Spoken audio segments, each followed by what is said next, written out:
That may be the greatest catch I've ever seen in my life. Okay, we're going to go through and we are going to be talking about our top 24 wide receiver rankings. I'm going to try to do a better job with these videos from now on. I think one thing that I honestly am probably really bad at is getting excited about those players at the top end of the rankings, going, oh my God, who do we have at wide receiver 5, wide receiver 6?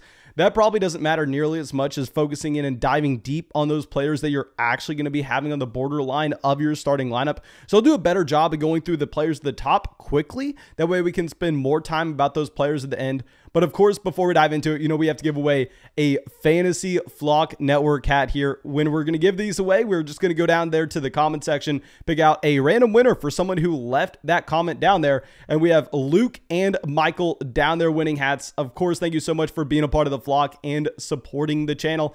And you know by now, the number one way you could go and support the channel is by signing up for Underdog Fantasy, going and checking out some of the player props that they have. They have drafts that you can get into every single week as well. I mean, if you want to go draft the team just for week 12, you can do that on Underdog, available in pretty much every single state. They're now available in Louisiana, so the only states they're really not are going to be like Nevada, Washington State, Hawaii, and maybe like somewhere like Wyoming. I really don't know those small states, but nonetheless, let's go through. Let's dive into these rankings. Let's lead it off. Cooper Kupp, top tier, wide receiver 1. This is what we were saying. We're not going to waste too much time talking about Cooper Kupp here. This is a wide receiver averaging close to 26 fantasy points per game. And the easiest way I can describe the dominance that we have seen from Cooper Kupp so far this season is before the bye week in week 10, he came out, he had 13 targets, 11 receptions, and 122 receiving yards. And that caused his points per game to go down. That was a bad game for Cooper Kupp. 11 receptions, 122 receiving yards. Not the best matchup in the world against the Green Bay Packers. Who the hell cares? It's Cooper Kupp. He's wide receiver 1. And we can say the same thing here about our wide receiver 2 this week. Will be Davante Adams in the same tier. Now with Davante Adams, he comes out and gives us a vintage Davante Adams game this past week. Y'all know we've been talking about the fact that Davante Adams hasn't been coming close to his ceiling, or honestly, I think that he was playing at his floor so far this season. If you were just looking at the touchdown rate from Davante Adams, we know it's supposed to be near the top of the NFL based on what we have seen with his role in the red zone through so many seasons now. And coming into the week, he had like 95 targets and he had only 3 touchdowns. We were saying, okay, he's due for some positive touchdown regression. You saw that this past week against the Vikings. 8 targets, 7 receptions, 115 receiving yards, and 2 receiving touchdowns at the same time, dropping 30 fantasy points. I mean, Davante Adams, you can never go wrong with having Adams as your wide receiver 2. So they're going to be in our top tier alone this week. Even though you don't like the matchup, at least you know points are going to be getting scored in that game. Now let's go down to our next wide receiver, a wide receiver 3 here, going to be Deebo Samuel. I know with Deebo Samuel, we don't know if you want to call him a wide receiver. You don't know if you want to call him a running back at this point. I mean, over the past 2 weeks, I mean, of course, you've had no JaMycal Hasty. This past week, you had no Elijah Mitchell. You've seen Deebo Samuel, 13 carries. He has had 6 receptions and 13 carries over the past 2 weeks. He's had 3 touchdowns total. 2 of those were rushing touchdowns. I mean, it's just funny to see Deebo Samuel. I mean, a beautiful weapon in this 49ers offense. It doesn't really matter if Brandon Ayuk is coming out, and Brandon Ayuk's getting more so used as the alpha wide receiver here, because if you're looking at Deebo Samuel, I mean, he's averaging 21.6 fantasy points so far this season. And I'm not worried about this matchup against the Minnesota Vikings at all, really. Let's go through this fast. We're going to try to get to those wide receivers at the bottom. Let's go over to Justin Jefferson in this same matchup. Kind of funny. You got the wide receiver 1 playing the wide receiver 2, the wide receiver 3 playing the wide receiver 4. And here with Justin Jefferson, another player we've been talking about, that spike week was coming soon. If you were looking at the volume that you had in Minnesota and knowing the efficiency that you should see from Justin Jefferson operating a little bit further downfield, knowing that this team's also built on the run. You see that spike week this past week. I mean, with everybody just nonstop talking about Jonathan Taylor, Austin Eckler, I mean, you should have a lot of discussion around those 2 running backs. I mean, it feels like Justin Jefferson kind of went a little bit under the radar here this past week with his 37 fantasy points, his 10 targets, 169 receiving yards, 8 receptions, and 2 receiving touchdowns at the same time. No need to talk about this anymore. Let's go to our next guy. Let's go over to Stefon Diggs, the last wide receiver in this tier. And actually, you know what? No, we're not going to have Stefon Diggs in this tier. Going up against Marshawn Lattimore, He needs to be below. We're going to have Stefon Diggs, wide receiver 5, but he'll be the tier below, leading us off in tier 3. And with Stefon Diggs coming out this past week, this Buffalo Bills offense was definitely disappointing, but somehow Diggs gets there. It does not matter that this was a disappointing week. He gets there with 18 fantasy points, comes away with a lucky 2 receiving touchdowns, and you've just continued to see this elite floor from Stefon Diggs. I mean, so far this season, he's the wide receiver 9 on a points per game basis, going through and just checking out implied team totals every single week. It doesn't matter what the Buffalo Bills look like. Vegas is going to continue to project this team to be one of the best offenses in the NFL. We've seen Sanders and Curtis Samuel take a step back as of late. So yeah, we're going to have Stefon Diggs as wide receiver 5, but going to have him down here in this tier because of the matchup against Lattimore. Now, our next wide receiver 6, this is going to be dependent on what we get throughout the week. I am recording this on Tuesday morning, so we do not have any official reports on Antonio Brown just yet. But assuming Antonio Brown does not play, I'm going to have Mike Evans, wide receiver 6, Chris Godwin, wide receiver 7, as, I mean, elite options here in what should be the best passing offense that you can be in. I mean, right now, Tom Brady leading the NFL in passing yards per game. Chris Godwin, the wide receiver 7 on a points per game basis. Mike Evans, the wide receiver 8. I would say, actually, if you don't have Antonio Brown, it's probably a good idea to have Chris Godwin one spot higher, because with Mike Evans, maybe you make the argument that Rob Gronkowski takes a little bit of his touchdown equity away in this offense. Obviously, with Evans, we also know this is a wide receiver that really, since he's come into the NFL in 2014, it's so weird. Catches the ball, falls down. You really have no yards after the catchability. It doesn't really matter. I mean, when you're 6'5" and your quarterback's Tom Brady, I mean, you know that you're going to have a very high ceiling when it comes to touchdowns. You've seen that with Mike Evans. He's scored, I mean, since week 5, Mike Evans has had 8 touchdowns. 8 touchdowns in a total of 5 games. Clearly, it's a player running really hot in that category. That was also without Antonio Brown, also without Rob Gronkowski for the majority of that time. Now it looks like you'll still not have Antonio Brown. Chris Godwin, I think that he is honestly the wide receiver I probably would prefer to bet on. We were drafting Godwin over Evans coming into the season just because you were looking at the target volume, which I definitely want to be betting on over what you would have in the touchdown category. And with Chris Godwin, it's a wide receiver that's had 83 targets so far this season, 782 receiving yards, and should be fully healthy this next week against the Indianapolis Colts. Obviously, this Colts defense looked good against Buffalo this past week, but still, you're going to be betting on Tom Brady in this passing offense.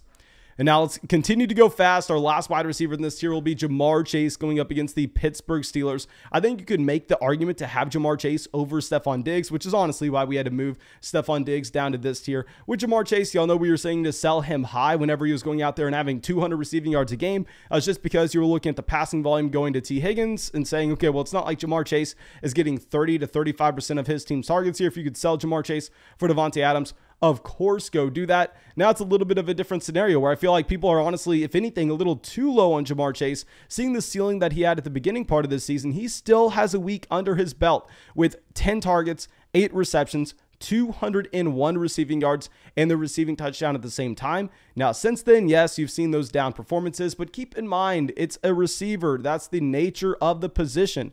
32, 49, 32 receiving yards. I mean, the passing volume is still going in the direction of Ja'Marr Chase. Maybe this week against the Pittsburgh Steelers, you don't get the Cincinnati Bengals just boat racing their opponent and being able to give the ball to Joe Mixon for 30 carries out of the backfield. So Ja'Marr Chase, definitely a top 10 wide receiver. And now let's go down to our next tier. Let's go over to Keenan Allen, just a target vacuum in Los Angeles. I mean, a wide receiver that obviously you love the offense that he's playing in. And if you're looking at the targets since the bye week, 11, 13, 11, 13. He's had 106 targets through 10 weeks so far. Is what we were talking about at the beginning part of the season. We know the volatility with these wide receivers are just going to be up and down as the season goes on. It's not really like a running back. A running back, you kind of know exactly what you're going to get if they are fully healthy based on the matchup. Well, no, with the wide receiver, it's going to be a little more inconsistent unless your name's Keenan Allen and you're getting 10 targets a game. Because if you're getting 10 targets a game, Keenan Allen has had a total of 0 weeks with single-digit fantasy points this year. His worst week was against the Baltimore Ravens back in week 6. The worst week of the season, he had 5 receptions for 50 receiving yards. That was his worst week this year. No wide receiver outside of Cooper Kupp. Davante Adams, of course, has a higher floor than what you're getting from Keenan Allen every single week. He does have a tough matchup against the Denver Broncos, though.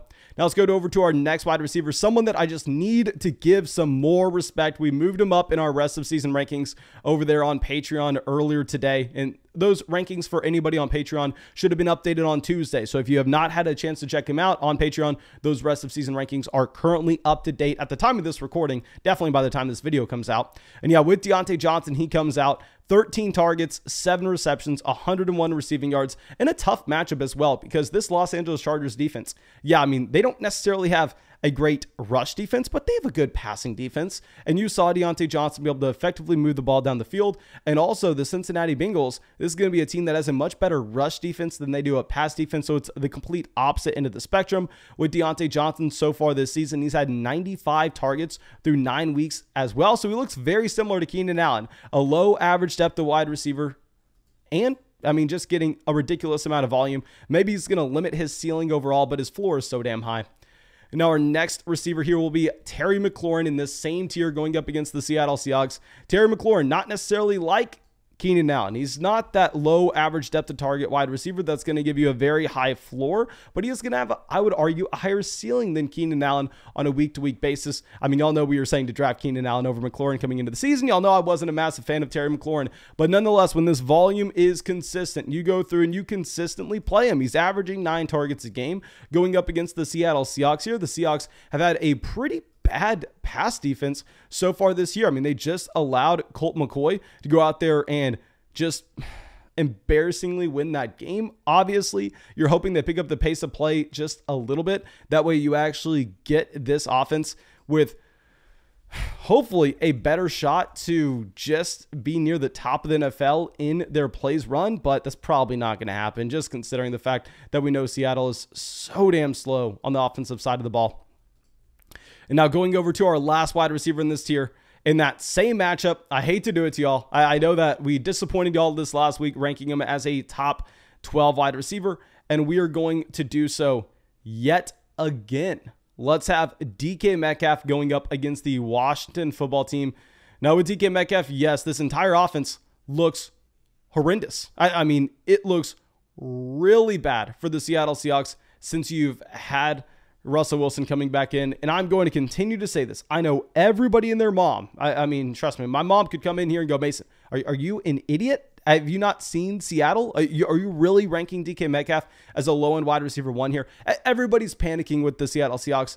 I'm going to stand by the sample size. I'm going to look at that sample size of Russell Wilson over a decade of being one of the most efficient quarterbacks in the NFL versus the 2 weeks that we have had in really tough matchups against the Packers and the Cardinals. And I'm going to say that decade-long sample size probably matters a little bit more than what we actually have with just what we have seen this past week. So yeah, I'm going to be betting on Russ.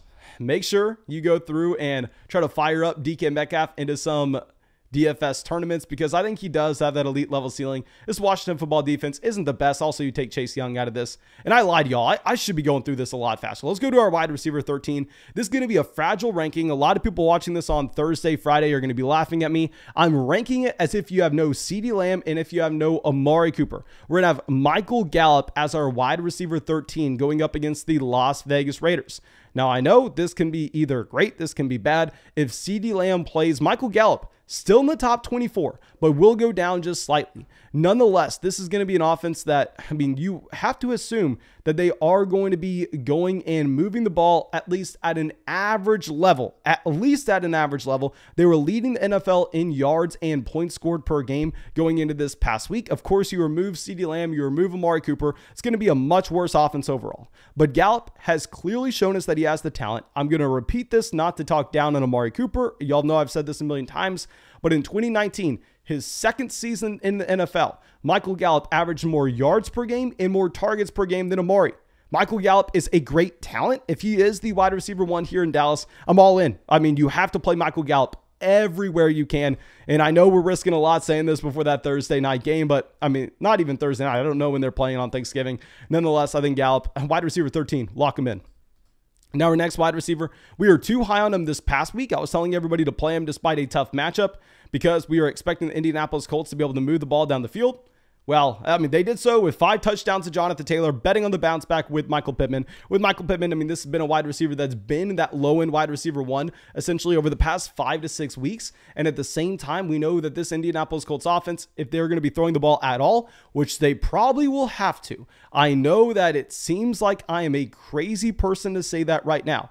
But let me go through and let me pull up what we actually have as the spread on this game, because I'm going to imagine that you probably have this in a line where they can't have the Colts favored. You have to have the Tampa Bay Buccaneers favored, even though the Colts looked fantastic this past week against Buffalo. And yeah, if you're looking at this right now, the Tampa Bay Buccaneers are favored by about 3 points here. And if that's going to be the scenario, you probably have to assume that Indianapolis isn't going to be able to just pound Jonathan Taylor over and over and over again against the toughest run defense in the NFL. So we'll have Michael Pittman as that high-end wide receiver 2. And another wide receiver in this tier that's going to be a long tier here will be Adam Thielen, wide receiver 15. With Adam Thielen, I mean, this past week, you kind of saw the upside if something does happen where it makes the Minnesota Vikings just throw the ball consistently. He came out this past week, and right now, he's the wide receiver 10 so far this season. He's had 8 touchdowns. We know Adam Thielen with his red zone role is going to have a touchdown rate higher than league average. In this past week against the Packers, 10 targets,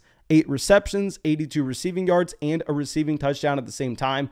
So with Adam Thielen, I hope you bought him low after his down weeks in week 4 and week 5 and everybody was panicking. With Adam Thielen, clearly is going to be that mid wide receiver 2 rest of the way. Now our next wide receiver, someone that we've been calling a buy low candidate over and over and over again, may not even play this week. At the time of this recording, I'm going to be assuming that he plays and he's a little bit banged up. A.J. Brown. Now with A.J. Brown, so damn frustrating in what should have been a smash spot against the Houston Texans this past week. He can't even stay on the field. I mean, he goes in, he leaves early, then he goes back in, and he leaves early yet again. Now, the x-rays were negative. It looks like there's a chance that he plays against the Patriots. He had 9 targets in limited action this past week for the Tennessee Titans. The issue is, this is arguably the best defense in the NFL right now. And if A.J. Brown is not 100%, of course, I want y'all to monitor the reports going into Sunday. If A.J. Brown's not 100%, and it sounds like A.J. Brown's going to be playing on a snap count or he's just a game time decision, then you drop A.J. Brown down maybe to the wide receiver 23, 24 range. Maybe don't even consider starting him, just given how tough the matchup is. But if somehow we get clearance for A.J. Brown playing, say, Friday, Saturday, then I think you could go through and look to move A.J. Brown into your starting lineup. And now our last wide receiver in this tier will be going back to that Seattle Seahawks offense. We'll be going over to Tyler Lockett. With Lockett, I mean, pretty much a higher ceiling than anybody in fantasy outside a handful of players. And then also a lower floor than pretty much anybody in fantasy, period. I think that we still need to continue to make the bet on this offense for the Seattle Seahawks. And you know what? Let's have Tyler Lockett above A.J. Brown here, just because with A.J. Brown, we really don't know what to expect at the time of this recording. So yeah, let's move Tyler Lockett up that one spot. I think that with Lockett, you're just betting on this Seattle Seahawks offense, have that bounce back against the Washington football team. Now let's go down to our wide receiver 18 here. Let's go over to Jalen Waddle playing the Carolina Panthers. I am making this ranking with the assumption that we do not have Fuller. We do not have Devontae Parker in this offense. If we get Will Fuller back in, that's not that big of a deal. If you get Will Fuller back in, I mean, Fuller is going to stretch the field for this offense, not going to be taking too many targets away from Jalen Waddle. I really don't want Fuller and Parker back in. If that's going to be the case, then we have to move Waddle down these rankings. But with Jalen Waddle, he's just been so damn consistent. 9 targets yet again this past week against the New York Jets. Gets a rushing touchdown at the same time, so he actually ends up coming away with 20 fantasy points. A rookie that clearly looks a lot better with Tua Tagovailoa than he did with Jacoby Brissett. I think that honestly should have probably been the expectation here with Jalen Waddle. So yeah, I think he's a must-start guy, even though it's a really tough matchup against the Carolina Panthers. Now our next wide receiver, we did not have him ranked in the top 24 of our rankings last week. Devonta Smith here. And with Smith, the reason that he was a borderline top 24 play is because he was going up against Marshawn Lattimore, probably a situation he wanted to be avoiding him. Well, this week, he's not going to have a matchup like that. Going up against the New York Jets, he's had 3 straight weeks of 6 targets apiece. Clearly, this is an offense that does not want to throw the ball. When they are throwing the ball, what's great is that it's so concentrated only between Dallas Goedert and Devonta Smith. Side note, play Dallas Goedert everywhere you can. He's that bona fide stud tight end. Please, if you have not had your trade deadline already, go through and trade for Dallas Goedert at the same time. with Smith, going to be a top 24 wide receiver. I'm a lot more excited about playing him this week in a plus matchup. Now, our next wide receiver, I had given up all hope for last week. DJ Moore. Now, Cam Newton comes out. Cam Newton looks great. If you actually go over and you check out my rest of season rankings on Patreon, I have Cam Newton ranked as a top 24 quarterback in our rest of season rankings. Yet, with that being said, I really did not move up DJ Moore that much. The reason for that is if you're looking at DJ Moore, I mean, Cam Newton coming in doesn't help him out. I hate to say it. Cam Newton coming in, Newton's going to be great in fantasy because of his own rushing upside, but it's not going to provide a lot of fantasy production for what you're getting for DJ Moore. And the perfect example of this is going back to this past week with what you had. And I think that we can all agree that this was about the best week that we're going to get from Cam Newton, right? I mean, Cam Newton was what, a top 5 quarterback in fantasy, something along those lines. And Cam Newton looked great against Washington. Now, at the same time, with that being said, Cam Newton had 189 passing yards. This is just who Cam Newton is at this point. With DJ Moore, still, I mean, I know he gets there with the touchdown. If that touchdown wasn't there, it would have been a pretty bad day in fantasy. I mean, he only had 7 targets. That's tied for the lowest amount that he has had so far this season. It's because the passing volume's down in this offense. So I'm not going to be getting excited about DJ Moore. I know a lot of people probably want to hop back on the DJ Moore bandwagon, especially with Cam Newton. I don't necessarily think that I can.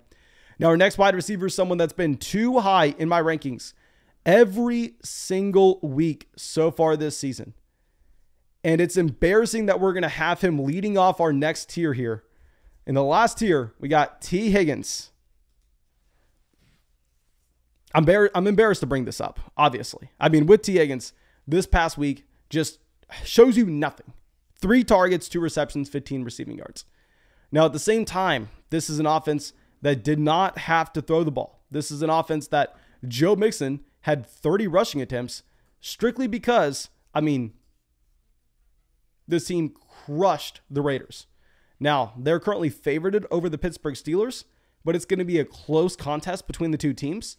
I think that maybe we see T. Higgins just get the bump up in passing volume. Going into this past week, T. Higgins was averaging about 8 targets a game in Cincinnati.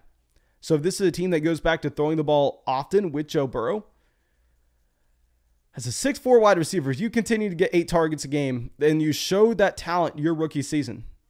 I think the touchdown efficiency will take a bump up. So we're going to have T. Higgins down here at a low-end wide receiver 2 spot. I still think maybe you consider playing him. And now our next wide receiver at wide receiver 22 will be Elijah Moore. I know a lot of people had Elijah Moore waiting on the bottom of their rosters. And Elijah Moore this past week puts up a better week than what we have seen from T. Higgins all season so far. So I know it kind of looks crazy that I'm even ranking Elijah Moore behind T. Higgins. Now, the issue is I just don't want to be betting on this offense for the New York Jets. I mean, this offense with the Jets is going to be so damn capped where you did get 11 targets, 8 receptions, 141 receiving yards for Elijah Moore. And it's a great matchup against the Houston Texans. Elijah Moore, if you're looking at the past 5 weeks, 10 points, 13, 27, 13, 29. He looks fantastic. It looks like the breakout's finally here. I'm just hesitant because of the offense. So we're still going to have him as a top 24 wide receiver. You're still playing Elijah Moore. But at the end of the day, like, let me pull up the implied team totals here. And this is going to be one of the few spots that, I mean, you are going to have the New York Jets probably with the luxury that you're able to see them run the ball because they're going up against Houston. And right now, if you're looking at the implied team total, Vegas currently has the Jets scoring 20.5 fantasy points. So that's a big reason, like, we would have Elijah Moore ranked below T. Higgins, whereas you have Elijah Moore and the Jets as the 28th projected highest scoring offense this week, or you have the Cincinnati Bengals projected as the 10th highest scoring offense this week. As I've said so many times before, Vegas knows more than we do. I would love to know your opinion on that, but it's going to be close. Now, our next wide receiver, I definitely think you can make the argument to have him higher than this. Mike Williams. With Mike Williams, he gets the garbage. I don't even want to say garbage time touchdown. He gets the touchdown at the end of the game this past week, which saves his day from a fantasy football standpoint. I mean, he gets that long 53 receiving yard touchdown. Now, if you take that away from him, like, let's take that touchdown away from him, he would have came away with 4 receptions, about 40 receiving yards, and no receiving touchdown. So that would have been in line with what we have seen previously with Mike Williams with 4, 3, 7, and 7, and then he would have had 8 fantasy points. So with Williams, I know that, trust me, I was excited to see that. I have Mike Williams on a ton of best ball rosters. So the fact that we got that spike week, I'm in love with it. But at the same time, I don't necessarily think that we can expect that going forward just off of one reception. He only had 6 targets in a game where this offense went nuclear for the Los Angeles Chargers. And it's a pretty tough matchup at the same time against the Denver Broncos. And our last wide receiver, speaking of very bad offenses, as we were with the New York Jets, let's go over to Brandin Cooks, where you have a wide receiver coming off his worst game of the season with 3 targets, 2 receptions, and 18 receiving yards. Now, of course, with Brandin Cooks, we have to at least talk about the fact that, I mean, you had this as a situation where the Tennessee Titans did not make it where the Houston Texans had to throw the ball consistently. But to go along with that, at the same time, it's not like you're going to see a ton of passing volume in Houston. I think this is an offense that clearly is trying to slow the game down. At the same time, I mean, with Tyrod Taylor vulturing some of those rushing touchdowns at the goal line, I mean, that's probably going to be taking away some of that value for the receivers here. So we're going to have Brandin Cooks still as the top 24 wide receiver based on what he did earlier this season, even though it looks like it's definitely going in the wrong direction. Now, of course, thank you so much for coming out to the video. Thank you so much for being a part of the flock and supporting the channel. Make sure you go down there, drop that like, leave a comment to get entered in to win a Fantasy Flock Network hat. And of course, go sign up for Underdog Fantasy. When you sign up for Underdog Fantasy and use promo code FLOCK, nothing supports this channel more. I mean, you get to go check out some really cool player props, get into some fantasy drafts, and they match you dollar for dollar on that first deposit with promo code FLOCK. So make sure you take advantage of that. And yeah, that's all I got for y'all. Thank you so much, and hope you have a great day.